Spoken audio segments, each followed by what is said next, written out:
स्वागत है दोस्तों। हिंदी साहित्य के आदिकाल की लगभग 2 क्लासेस हमने लगातार पढ़ी हुई हैं और उसमें हमने आचार्य रामचंद्र शुक्ल और बच्चन सिंह के आधार पे सारे महत्वपूर्ण तथ्यों को पढ़ा है। आज हम वस्तुनिष्ठ प्रश्नों को देखेंगे जो आदिकाल से संभावित हैं, बन सकते हैं और उनके महत्वपूर्ण पॉइंट्स व्याख्यात्मक ढंग से वो भी देखेंगे। तो देखते हैं पहला प्रश्न है राउरवेल का रचयिता किसे माना जाता है। राउरवेल ये रचना है आदिकाल के अंतर्गत, इसका रचयिता किसे माना जाता है। ऑप्शन में अमीर खुसरो, प्रियादास, ज्योतिश्वर ठाकुर, रोड़ा कवि। तो इसका सही उत्तर क्या है? इसका सही उत्तर है रोड़ा कवि। राउरवेल रोड़ा कवि की रचना है। इसके बारे में और महत्वपूर्ण बातें देखते हैं कि यह एक शिलांकित कृति है, यानी ये किसी पेपर पर या किसी कागज़ पर लिखी गई नहीं बल्कि शिलांकित है, एक शिला पर अंकित है। विद्वानों ने इसका जो रचना काल है 10वीं शताब्दी माना है। तो आपको ध्यान रखना है ये किस प्रकार की कृति है, शिलांकित कृति है और विद्वानों ने इसका रचना काल 10वीं शताब्दी माना है। यह एक चंपू काव्य है, यानी गद्य पद्य मिश्रित है। चंपू काव्य की सबसे प्राचीनतम हिंदी कृति, यदि कभी भी परीक्षाओं में आपसे पूछे कि चंपू काव्य की सबसे प्राचीनतम हिंदी कृति कौन सी है, तो ध्यान रखेंगे राउरवेल है। डॉक्टर नगेंद्र कहते हैं कि राउरवेल से ही हिंदी में नख शिख वर्णन की श्रृंगार परंपरा का आरंभ होता है। ये कथन ध्यान रखिएगा, कभी भी परीक्षाओं में पूछे कि आदिकाल की किस रचना से हिंदी में नख शिख वर्णन की श्रृंगार परंपरा का आरंभ होता है, तो राउरवेल से ये परंपरा आरंभ होती है। ये डॉक्टर नगेंद्र जी ने अपनी पुस्तक में लिखा हुआ है। इसकी नायिका का नाम राउल है। राउरवेल जो है इसकी नायिका है, उसका नाम राउल है। इसकी भाषा में हिंदी की 7 बोलियों के शब्द मिलते हैं जिसमें राजस्थानी प्रधान है। ये सारी बातें डॉक्टर नगेंद्र की पुस्तक में लिखी गई हैं, इसलिए प्रामाणिक हैं। अच्छे से इस रचना के विषय में ये सारी बातें आप तैयार कर लें। अगला प्रश्न देखते हैं।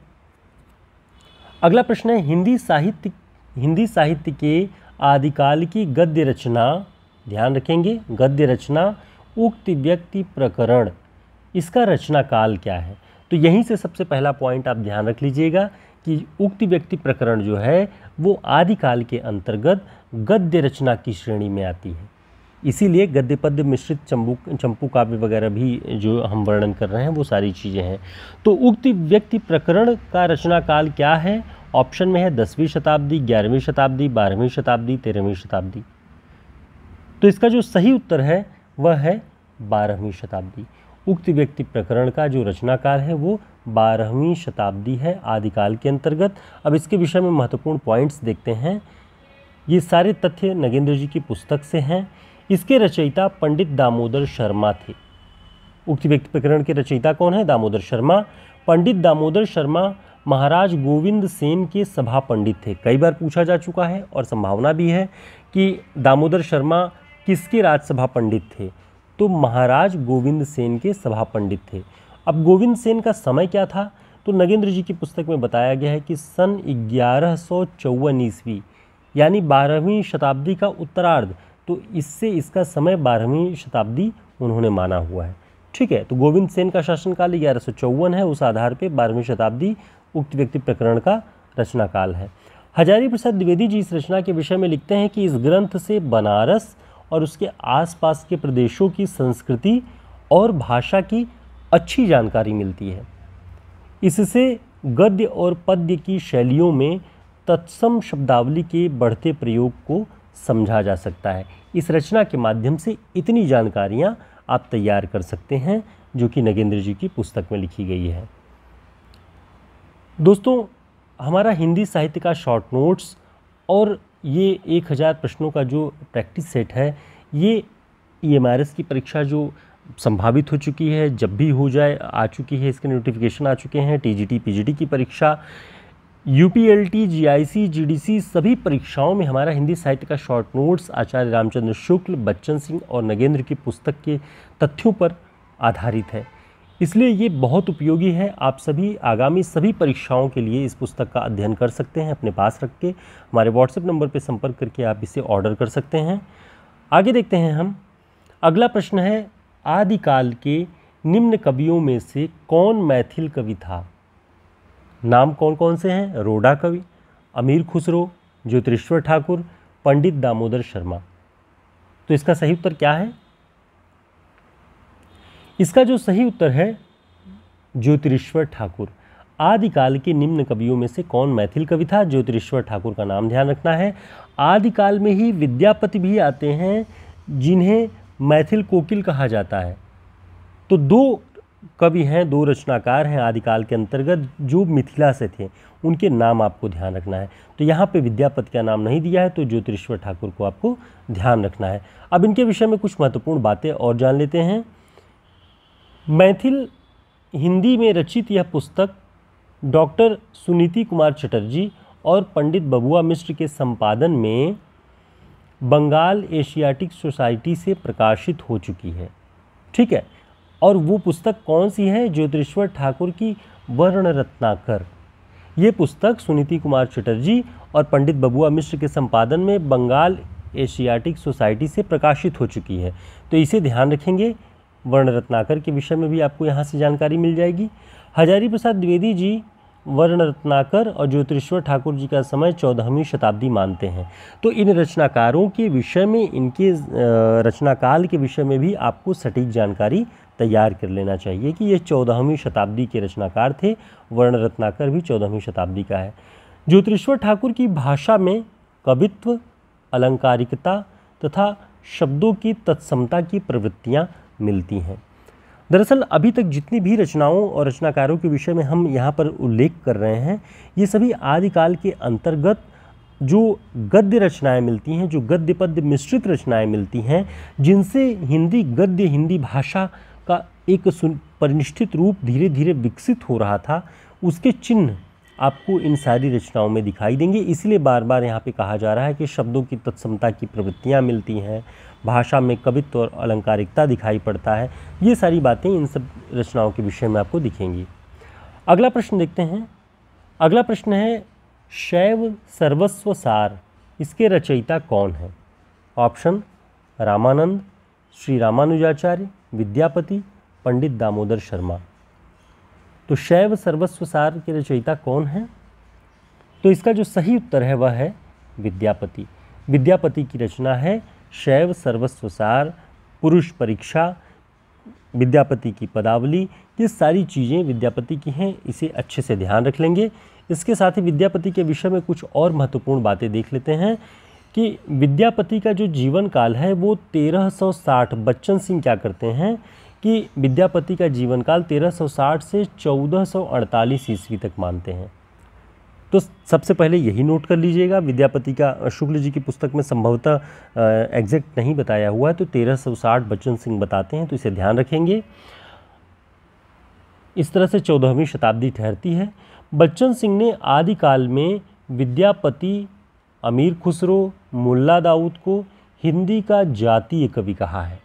ठीक है, हिंदी का जातीय कवि शीर्षक दिया है आदिकाल में उन्होंने, और उसके अंतर्गत इन तीनों रचनाकारों के, इन तीनों कवियों के नाम उन्होंने लिखे हैं और इन्हें हिंदी का जातीय कवि कहा है। ठीक है, आगे देखते हैं। विद्यापति का जन्म मिथिला के बिपसी गांव में हुआ था। कहाँ हुआ था? बिपसी गांव में। गांव का नाम ध्यान रख लीजिए। मैथिल कोकिल कहे जाते थे, तो मिथिला के रहने वाले थे। गांव का नाम था बिपसी।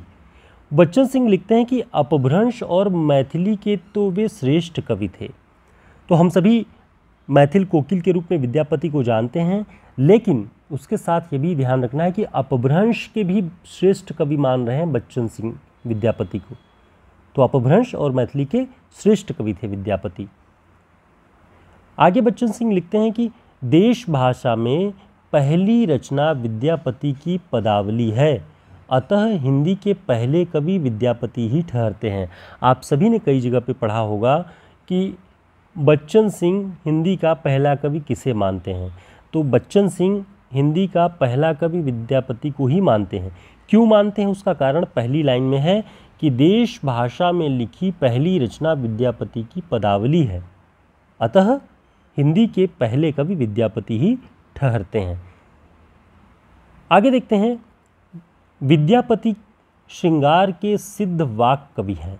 यह कौन कहता है? हजारी प्रसाद द्विवेदी। दरअसल विद्यापति के विषय में जो ये विवाद है कि ये रहस्यवादी या आध्यात्मिक कवि हैं या फिर श्रृंगारिक कवि हैं, तो इस तरह से जो भक्त कवि, भक्त या श्रृंगारिक किस प्रकार के कवि हैं, तो इसके विषय में अलग अलग विद्वानों के अपने मत हैं। शुक्ल जी भी नहीं मानते हैं, उनकी रचनाओं में कोई आध्यात्मिकता नहीं देखते हैं, वे श्रृंगार रस ही देखते हैं। और हजारी प्रसाद द्विवेदी भी लिख रहे हैं कि श्रृंगार रस के सिद्ध वाक कवि हैं। ठीक है, इसे ध्यान रखिएगा। आगे हम कुछ और बातें देखेंगे। अगला प्रश्न है, आदिकाल के किस कवि के काव्य के विषय में कहा गया है कि उनकी मादकता नागिन की लहर है? किस कवि की रचनाओं और काव्य के विषय में कहा गया कि मादकता उनमें ऐसी है जैसे नागिन की लहर? ऑप्शन में है अमीर खुसरो की पहेलियाँ, सिद्धों की रचनाएं, नाथों का हठ योग, विद्यापति की पदावली। तो इसका जो सही उत्तर है वह है विद्यापति की पदावली। विद्यापति की पदावली में जो मादकता है उसे नागिन की लहर कहा गया। और कहने वाले कौन थे? कहने वाले हैं निराला जी। यह कथन निराला जी का है, आपको यहाँ से ध्यान रखना है। ठीक है, आगे देखते हैं। नगेंद्र ने विद्यापति को भक्ति काल के कृष्ण कवि की शाखा के अंतर्गत रखा हुआ है। ध्यान रखेंगे, आचार्य शुक्ल विद्यापति को फुटकल कवियों में रखते हैं आदिकाल के अंतर्गत, बच्चन सिंह भी आदिकाल के अंतर्गत रखते हैं, लेकिन डॉक्टर नगेंद्र ने भक्ति काल के कृष्ण भक्ति शाखा जो है सगुण भक्ति के अंतर्गत, उसमें रखा हुआ है विद्यापति को। तो आप देखेंगे कभी नगेंद्र जी की पुस्तक तो आदिकाल में विद्यापति आपको मिलेंगे ही नहीं। ये मिलते हैं कहाँ? भक्ति काल की सगुण धारा की कृष्ण भक्ति के कवियों में। बच्चन सिंह लिखते हैं कि विद्यापति की कविता का स्थापत्य श्रृंगारिक है। कुछ कथन हैं जो कि ध्यान रख लीजिएगा। विद्यापति की जो पदावली है उस पर बंगला का भी बहुत प्रभाव रहा है। ये नगेंद्र जी लिख रहे हैं अपनी पुस्तक में, इसलिए कभी भी पूछे कि विद्यापति की पदावली पर मैथिली के अलावा किस और भाषा का प्रभाव दिखाई पड़ता है, तो बंगला का प्रभाव दिखाई पड़ता है। और बच्चन सिंह लिख रहे हैं कि विद्यापति की कविता का जो स्थापत्य है, जो बुनियाद है, वो श्रृंगारिक है, भक्ति का नहीं है। ग्रियर्सन ने विद्यापति को रहस्यवादी कवि कहा है। तो ये पॉइंट्स आप यहाँ से विद्यापति के विषय में कई सारे एक साथ एक जगह आपने देखा, इसे आप तैयार कर सकते हैं, एक जगह नोट डाउन कर सकते हैं। और अगर आप नोट नहीं कर रहे हैं, आप केवल पढ़ रहे हैं, तो आप हमारे हिंदी साहित्य के शॉर्ट नोट्स को अपने पास रख सकते हैं। उसमें आपको ये सारे तथ्य एक साथ दिखाई पड़ेंगे। उम्मीद है आपको ये क्लास और इसके सारे महत्वपूर्ण पॉइंट्स बहुत अच्छे से तैयार हो गए होंगे। हमारे जो ऑनलाइन हमारी बैच रिकॉर्डेड क्लास की, लाइव क्लास की भी चल रही है, आप इसे ज्वाइन कर सकते हैं, जिसमें हम EMRS, UPLT, GDC, GIC सभी के लिए पाठ्यक्रम आधारित क्लासेस लगातार चला रहे हैं। आप इसमें बेहतर ढंग से अपनी तैयारी को आगे बढ़ा सकते हैं। बाकी शॉर्ट नोट्स में इन सारे पॉइंट्स को हमने रखा हुआ है, आप चाहें तो इसे हमारे व्हाट्सएप नंबर पे संपर्क करके ऑर्डर कर सकते हैं, अपने पास रख सकते हैं। बहुत उपयोगी है। शुक्ल जी, बच्चन और नगेंद्र की पुस्तकों पर आधारित हमने इसे वन लाइनर और ऑब्जेक्टिव प्रश्नों के रूप में इसे तैयार किया हुआ है। जिन लोगों के पास है वो बेहतर ढंग से देख पा रहे होंगे।